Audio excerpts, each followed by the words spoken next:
지금부터 약 520년 전쯤에 일본이 우리나라를 침입했습니다. 우리가 그 사건을 임진왜란으로 잘 알고 있습니다. 그래서 임금은 피난을 가게 됩니다. 이 피난길에 임금은 묵이라는 물고기를 맛있게 먹게 됩니다. 어찌나 맛있던지 임금은 이 물고기의 이름을 은어라고 바꾸었답니다. 전쟁이 끝나고 임금이 궁궐로 다시 돌아와서 피난길에 먹었던 은어를 다시 먹게 됩니다. 그런데 이 물고기의 맛이 이전과는 너무 달랐습니다. 맛이 없었습니다. 그러자 임금은 에이 도로 묵이라 불러라 라고 명했다고 합니다. 이때부터 도루묵이라는 말이 생겼다고 합니다. 그래서 보람도 없이 어떤 일이 헛되게 될 때 도루묵 또는 말짱 도루묵이라는 말을 쓰게 됩니다. 믿음도 그렇습니다. 제법 튼튼한 줄 알았는데 위기 때 가보면 실상은 헛것으로 드러나게 된다면 그것이야말로 도루묵 믿음입니다. 어떤 것이 도루묵 믿음일까? 오늘 본문을 살펴보면서 생각해 보려고 합니다. 여러분, 믿음의 본질, 믿음의 핵심이 무엇이라고 생각하십니까? 중요한 것은 여러 있겠지만 그 핵심, 본질은 부활을 믿는 것입니다. 그런데 오늘 이 편지를 받는 고린도 교회에는 심각한 문제가 있었습니다. 죽은 자 가운데서 다시 살아나는 부활, 이 부활이 없다고 하는 사람들이 교회 안에 생겨났고 이 사람들이 교회 안 여러 사람들에게 끼치는 영향이 크게 나타나기 시작합니다. 죽은 자 가운데서 부활이 없다는 것은 얼마나 심각한 문제인가? 이것은 단순히 사람이 죽었다가 다시 살아날 수 있냐 없냐 하는 문제 하나에서 그치는 것이 아닙니다. 만일 부활이 없다면 어떻게 되겠습니까? 부활이 없다면 예수 그리스도께서도 다시 살아나지 못하셨을 것입니다. 그러면 예수님께서 우리의 죄 대신 죽으시고 의롭다 하시기 위해서 다시 살아나셨다라고 전하는 복음도 거짓입니다. 예수님께서 부활하신 것으로 믿는 믿음도 헛것입니다. 결국 그리스도께서 다시 살아나시지 못했다면 그분을 믿어서 죄의 용서함을 받았다는 것도 거짓입니다. 그분을 믿는 가운데 심한 어려움을 겪고 심지어는 순교를 당해서 죽은 사람들도 실상은 헛것을 붙잡고 죽은 것입니다. 그러기에 그리스도 안에서 그리스도를 믿으며 죽어간 사람들은 모두 헛것에 소망을 걸고 죽은 것이기 때문에 망해버린 겁니다. 이렇게 부활이 없다고 생각하는 것이 얼마나 심각한지를 오늘 본문 앞에서 사도 바울은 설명했습니다. 오늘 본문 바로 앞구절인 10구절을 보면 만일 부활이 없다면, 그래서 그리스도 안에서 우리가 바라는 것이 이 세상뿐이라면 모든 사람들 가운데서 우리가 가장 불쌍한 자다 이렇게 말씀합니다. 그런데 이것은 그리스도께서 다시 살아나지 못하셨다는 것을 가정으로 삼아서 하는 말씀이고 사실은 어떻습니까? 사실은 그리스도께서 죽은 자 가운데서 살아나셨고 그 살아나신 그리스도를 500명이나 되는 사람들이 동시에 직접 봤고 그 중에 반수 이상이나 되는 사람은 여전히 살아있다고. 그래서 그리스도께서 부활하신 것은 실제적인 사실이라고 이 앞에 6절에서 말씀합니다. 이처럼 그리스도께서는 죽은 자 가운데서 다시 살아나셨습니다. 그런데 그리스도께서 살아나시긴 했지만 그 후로는 어떻게 되었는지, 지금은 어디에 계신지 모릅니까? 그렇지 않습니다. 그리스도께서는 부활하셔서 이 세상에 조금 더 계시면서 자신의 부활하심을 나타내시고 많은 사람들이 보는 가운데 하늘로 올라가셨습니다. 그리고 지금도 여전히 살아계셔서 하나님 우편에 앉아 계셔서 온 세상을 다스리고 계십니다.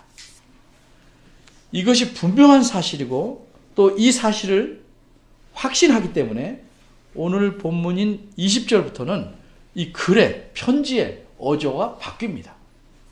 확신에 차서 말합니다. 그래서 무엇이라고 말합니까? 이제 그리스도께서 죽은 자들 가운데서 다시 살아 잠자는 자들의 첫 열매가 되셨다. 이렇게 사도 바울은 선포합니다. 여기서 살아나셨다 하는 말에 대해서 알아야 할 사실이 두 가지 있습니다. 첫째는 살아나셨다는 말은 우리말로 따지면 과거입니다. 근데 원어에서는 과거가 아니고 완료형입니다. 단순히 과거가 아니고 완료라는 것이 무엇을 뜻하는가? 이것은 이 말이 만일 과거형이라면 그저 살아나셨다는 과거의 사실만 알려줄 뿐입니다. 지금은 어떻게 되었는지, 행방불명이 됐는지, 어디 있는지 알 수 없어요. 과거에 살아난 것만 사실이다. 근데 완료형으로 썼다는 것은 살아나셨다는 사실만 말할 뿐만 아니라 플러스 지금도 여전히 살아 계시다는 사실을 말하고 있는 겁니다. 그리고 둘째로 이 살아나셨다는 말에 대해서 우리가 알아야 될 또 한 가지 사실은 이 살아나셨다는 말이 문법적으로 능동형이 아니라는 점입니다. 무슨 뜻이냐? 그리스도께서 무덤에 계시다가 3일이 지나니까 이제 내가 오늘 좀 살아나야겠다 이렇게 생각하시고 스스로 알아서 무덤에서 살아나오셨다는 뜻이 아닙니다. 이 살아나셨다는 말은 수동형입니다. 수동태입니다. 그래서 좀 어색하지만 원어대로 표현하자면 살리심을 받으셨다. 누가 그를 살리셨다 하는 말입니다. 그리스도께서 자기 스스로 살아나신 것이 아니고 하나님께서 그를 죽은 자 가운데서 살려내셨다는 말씀입니다. 그럼 여기서 질문이 생깁니다. 그러면 하나님께서 이렇게 그리스도를 죽은 자 가운데서 다시 살려내신 이유가 무엇일까? 하나님께서는 예수님이 자신의 아들이기 때문에 이 아들을 죽은 채로 내버려둘 수 없다 해서 살려내신 것이 아닙니다. 하나님께서 예수님을 살려내신 것은 잠자는 모든 자들의 첫 열매로서 살려내신 겁니다. 잠자는 자들의 첫 열매. 잠잔다는 것이 죽은 자를 가리키는 비유적인 표현이라는 걸 여러분이 다 아셔서 오늘 설명하지 않습니다. 잠자는 자들의 첫 열매로 살려냈던 게 무슨 의미일까? 첫 열매에 대해서만 설명하겠습니다. 첫 열매란 비유적인 표현입니다. 이것은 곡식에 쓰이는 말입니다.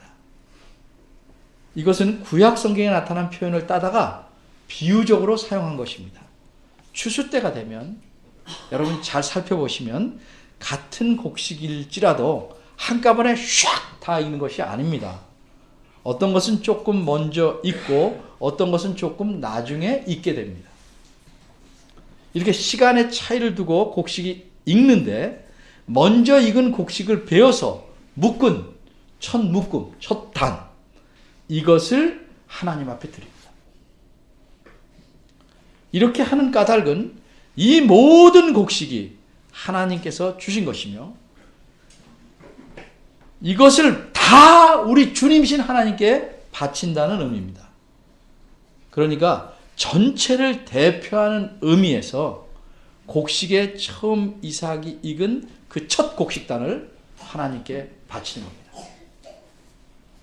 이것을 구약성경에서 첫 열매라고 하는 겁니다. 과일의 열매만 말하는 것이 아닙니다. 이렇게 첫 열매를 드리는 것은 비단 곡식뿐만이 아닙니다. 짐승들에게서도 처음 난 것을, 또 과일 중에서도 처음 익은 것을 하나님께 바칩니다. 전체가 하나님이 주신 것이고 이 전체를 하나님 앞에 드린다는 의미로 첫 열매를 바치게 되는 겁니다. 따라서 그리스도께서 첫 열매로서 죽은 자 가운데서 살아나셨다는 것은 전체가 다시 살아나게 되려는 사실을 보장하는 겁니다. 다시 말해서 하나님께서 그리스도를 첫 열매로 살리셨다는 것은 그리스도에게 속해 있는 모든 사람들을 하나도 빠짐없이 하나님께서 다시 살리시겠다는 보증인 셈입니다. 그럼 또 생각해 볼게. 그럼 어째서 하나님께서는 그리스도를 죽은 자 가운데서 첫 열매로서 다시 살리셨는가? 21절과 22절이 그 이유를 설명하고 있는 것입니다. 우리말 성경에는 그냥 논리상 통하기 때문에 빠져 있지만 원어에서는 모두 21절과 22절이 왜냐하면으로 시작합니다. 이 세상에는 원래 사망이 존재하지 않았습니다. 죽음이 존재할 가능성은 있었지만 죽음이 실제로 생기게 된 것은 사람 때문입니다. 한 사람이 하나님의 명령에 불순종함으로써 사람에게 속한 모든 것, 즉 땅과 환경과 짐승이 이르기까지 모든 것에 이 한 사람으로 말미암아 사망이, 죽음이 들어오게 된 것입니다. 원래 하나님께서 의도하셨던 것은 사람은 물론 모든 것들이 하나님과 더불어 영원히 사는 것이었습니다. 그런데 죽음이 한 사람으로 인해서 이 세상에 생기게 되었으므로 그 죽음을 없애는 계획, 구원 계획을 하나님께서 마련하셨습니다. 이렇게 죽음에서 벗어나는 것, 이것을 우리가 구원이라고 말합니다. 그래서 하나님께서는 죽음에서 다시 살아나는, 죽음을 이기고 살아나는 부활도 한 사람으로 말미암아 이루어지게 하려는 계획을 세우신 겁니다.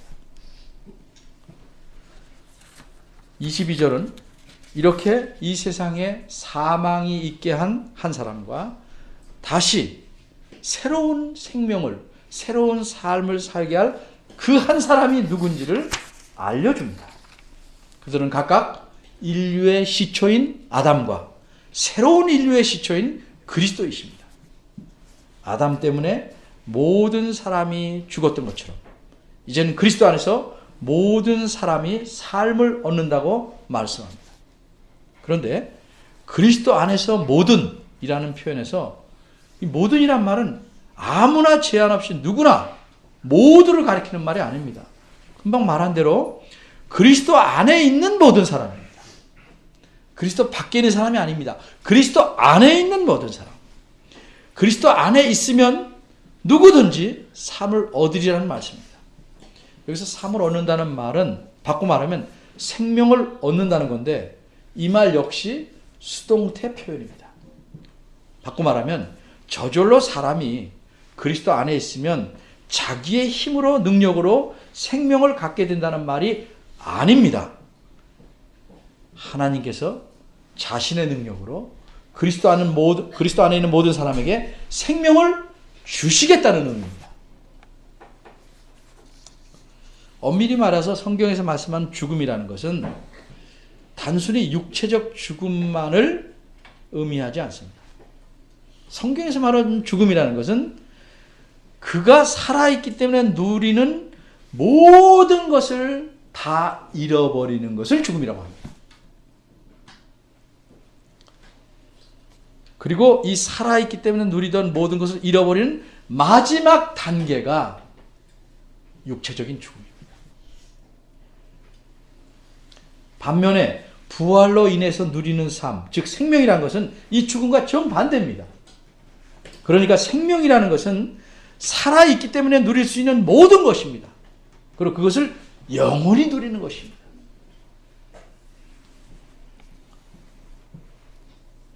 그러니까 생명 안에는 죽음이 들어있지 않습니다. 들어있을 수가 없어요. 이처럼 모든 사람이 영원히 죽음이 없는 진정한 삶을 하나님과 더불어 살게 하시려고 하나님께서는 자신의 능력으로 그리스도를 죽은 자 가운데서 잠자는 자들의 첫 열매로 살아나게 하신 겁니다. 여기까지가 본문의 내용입니다. 우리가 아직은 앞으로 있을 세상에 어떤 일이 있게 될지를 모든 걸 다 알지 못합니다. 그러나 우리가 부활을 믿는다는 것은 단순히 살아난다는 걸 믿는 게 아니고, 거기서 그치는 것이 아니고 부활 이후에 있을 일, 전개될 일까지 바라보고 믿는 겁니다. 하나님을 믿는다는 것은 하나님께서 행하신 일들을 잘 알고 이해하는 것을 반드시 포함합니다. 하나님의 능력과 하나님이 하신 일에 대해서 무지하면, 그렇게 무지한 가운데 하나님 믿는다는 것은 헛것에 가깝습니다. 그건 자기가 믿는다고 착각하는 경우가 거의 많습니다. 왜냐하면 우리가 하나님을 믿는다고 할지라도 하나님에 대해서 알고 있는 그 지식 수준을 결코 넘어설 수 없기 때문입니다. 그래서 하나님을 더 이상 성경을 통해서 알려고 하지 않으면 믿음이 자라날 수 없습니다. 열심히 자라나는 것도 믿음의 한 표현이긴 하지만 열심히 자라는 것만이 믿음의 전부는 아닙니다. 그래서 열심히 있는 사람이 오히려 믿음이 없는 경우로 드러나는 경우가 적지 않습니다. 성경 말씀을 통해서 하나님을 더 이상 알려고 하지 않으면 믿음은 자랄 수가 없습니다. 하나님께서 자신의 능력으로 행하신 가장 큰 일을 믿지 않는다면 그것은 도루묵 믿음입니다. 바꿔 말해서 하나님께서 그리스도를 첫 열매로서 다시 살려셨다는 것, 이것을 믿는 믿음, 부활에 대한 믿음이 없다면 그 사람의 믿음은 아무짝에도 쓸 수 없어요. 믿음이 아닙니다. 도루묵입니다. 그리고 부활을 믿는 믿음이라는 것은 자신의 겨우 평생만을 보는 것이 아니고 자기가 죽은 후에 다시 하나님의 은혜와 능력으로 살아나서 하나님과 더불어 살게 될 그 다음 세상 일까지를 바라고 믿는 것. 이런 믿음이라야 이 땅에서 어떤 힘든 일들과 역경을 만나도 흔들리지 않을 것이고 더욱 성숙해 갈 수 있는 것입니다. 이런 믿음을 가지고 성숙해가는 여러분들이 되길 바랍니다. 기도하겠습니다.